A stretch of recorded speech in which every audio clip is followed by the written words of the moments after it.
To replace the refrigerator door gasket, start at a corner and pull the old gasket free of the liner.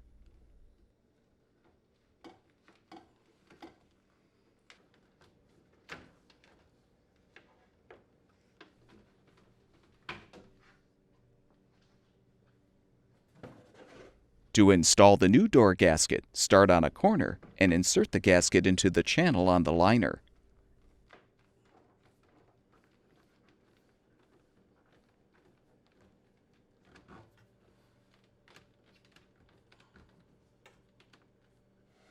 Keep in mind, you can use a hairdryer set on low to help remove any kinks from the material to ensure that the refrigerator door seals properly.